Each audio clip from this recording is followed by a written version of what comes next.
কৌশলগত দৃশ্যপট, বাংলাদেশকে সতর্ক থাকতে হবে বলছে বিশ্লেষকরা।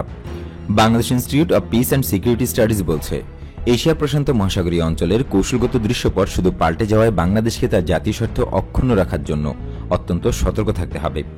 বাংলাদেশ কোনো প্রতিরক্ষা চুক্তি, প্রতিরক্ষা গ্রুপিং ও প্রতিরক্ষামুখী গ্রুপিংয়ে যোগ দিতে চায় না। ভারত ও যুক্তরাষ্ট্রের মধ্যে সাম্প্রতিক চুক্তি প্রসঙ্গে বলা হয়, কোনো সামরিক চুক্তি বা নমনীয় সামরিক চুক্তির অংশ হওয়া যাবে না। নিজস্ব অবস্থান রক্ষার ব্যাপারে আমাদেরকে অত্যন্ত সতর্ক থাকতে হবে।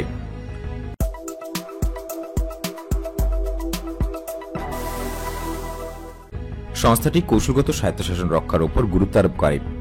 এটা প্রতিযোগিতামূলকভাবে অর্থনৈতিক স্বায়ত্তশাসন বা অর্থনৈতিক স্বাধীনতার জন্য মৌলিক বিষয়। ফার্স্ট ট্র্যাকের উন্নয়নশীল দেশ হিসেবে বাংলাদেশের কৌশলগত স্বায়ত্তশাসন দরকার। এতে সবার সঙ্গে সহযোগিতা করার অর্থনৈতিক স্বাধীনতা আমাদের থাকবে। Bangladesh belt and road initiative বা বিআরআই স্বাক্ষরকারী একটি দেশ। পাশাপাশি দেশটি ইন্দো প্যাসিফিক কৌশল বা আইপিএস নীতিমালাতেও বিশ্বাস করে। জাতীয় স্বার্থে উভয় উদ্যোগ থেকে সর্বোচ্চ সুফল আদায়ের উপর জোর দিয়ে বলা হয়, আমরা বিআরআই এর সক্রিয় অংশীদার থাকতে চাই এবং একই সঙ্গে আইপিএস এর সঙ্গে সহযোগিতাও করতে চাই।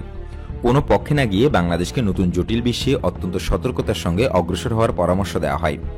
2017 সালের নভেম্বরে মার্কিন president Donald Trump IPS vision ঘোষণা করেন।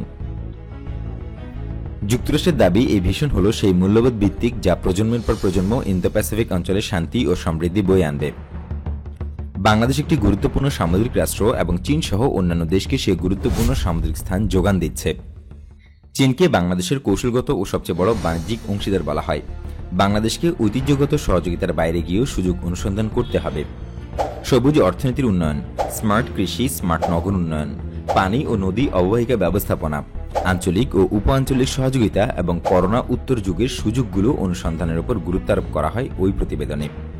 চীনের সঙ্গে জোরদার সম্পর্ক নিয়ে Bangladesh institute of piece and security studies বা বিআইপিএসএস প্রেসিডেন্ট বলেছেন, বাংলাদেশে ক্রমবর্ধমান চীনা বিনিয়োগকারীদের আগ্রহ বাড়ার মধ্যে দেশটির সাথে উন্নত বাণিজ্য ও বিনিয়োগ সহযোগিতার উপর জোর দিয়েছে বাংলাদেশ। চট্টগ্রামের আনোয়ারা উপজেলায় 800 একর জমিতে চীনা ইকোনমিক জোন প্রতিষ্ঠা হওয়ায় দেশটির বিনিয়োগকারীদের বাংলাদেশে বিনিয়োগের আগ্রহ বাড়ছে।